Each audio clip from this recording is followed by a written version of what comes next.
Արգիշտի առաջինի սեպագիր արձանագրության բեկորը ոչ պատշաճ պայմաններում է պահվում։ Ահազանգ է հնչեցնում անկախ փորձագետ Դավիթ Վարդազարյանը։ Այն մեքենաների արանքում է հուշարձան բեկորը։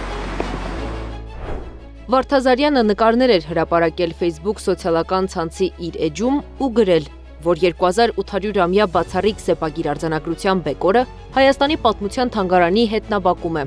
Իր գլխին եկած ամեն ինչից հետո հիմա նաև պարկովկի քարե է վերածվել։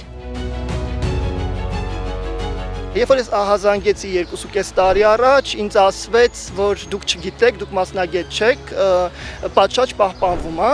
Ես ասացի, որ իմ հետազոտության համար ես կուզենայի մոտենամ, չափումներ անեմ, ինչ որ հասկանամ, որովհետև նույնիսկ մեր հնչեղանով ուրարտագետները ինձ ասացին այդ ժամանակ, որ այդ հուշարձանը չկա, դու նույնիսկ մի փնտրի։ Բայց ես գիտեի եւ էլի մարդիկ ասել էին, որ Աբովյան քաղաքից եմ ես, այդտեղ բոլորը ասում են, որ ինչ-որ բեկորներ կար եւ այլն, եւ փաստորեն խնդրեցի, որ հնարավորություն ունենամ մոտենամ, ինձ ասաց, որ դա վճարովի ծառայություն է։ Վարդազարյանի խոսքով պատրաստ էր վճարել ու կատարել իր ուսումնասիրությունը, ինչի հնարավորությունն այդպես էլ չընձեռվեց։ Պատմության թանգարանից էլ նշեցին, տարիների ընթացքում թանգարանի ետնաբակում ստեղծվել է հատուկ տարածք, որտեղ էլ պահվում է նաև Արգիշտի առաջինի սեպագիր արձանագրությամբ բեկորը։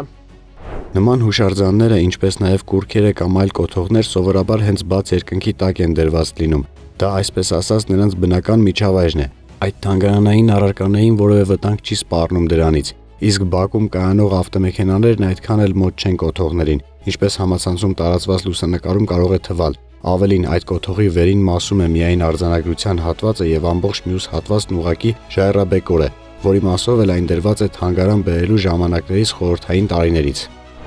Իրանք չասեցին ոնց կարա այդքան արժեքավոր հուշարձանը բացի են, այսինքն լինի ցանկացած հուշարձան, ոնց կարա ինքը լինի այդ վիճակում, դրա մասին իրենք չեն անդրադարձել, փոխարենը գրել էին, որ քաղաքացին ոնց ուզել մեկնաբանել, ամենք իրեն պատասխանել ենք ժամանակին, մեր բանը բաց է բոլոր ուսումնասիրողների համար, այդպես չի։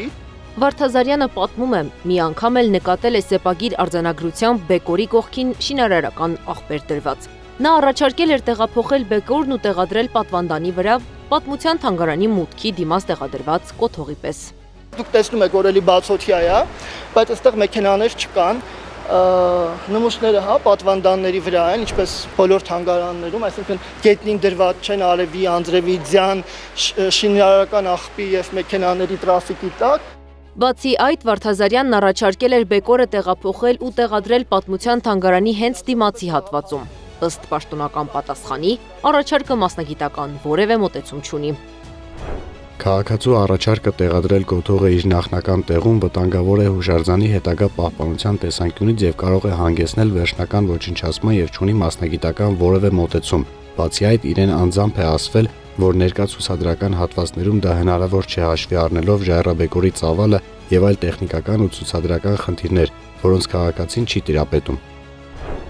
Արգիշտի առաջինի սեպագիր արձանագրությամբ բեկորի շուրջ ծագած աղմկոտ քննարկումը վեր հանեց մշակութային արժեքների պահպանման եւ հանրային վերահսկողության կարեւորությունը։ Մինչ թանգարանը պնդում է, որ հուշարձանի պահպանումը կազմակերպվել է համապատասխան մասնագիտական մոտեցմամբ, անկախ փորձագետ Դավիթ Վարդազարյանը մատնանշում է անբավարար պայմաններն ու խոսում բաց թողնված հնարավորությունների մասին։ Սա հերթական օրինակն է, երբ պետական եւ անկախ տեսակետները բախվում են մշակութային ժառանգության պահպանման ձևերի ու նպատակների շուրջ։ Սակայն ակնհայտ է, թե փորձագետների, թե հանրության աչքից ոչինչ չպետք է վրիպի, երբ խոսքը հին աշխարհից մեզ հասած հազարամյակների պատմություն կրող սեպագրերի մասին է։ Անի Աբաղյան, Էդիկ Մալաքյան, Նոնա Գևորգյան, ABC Media։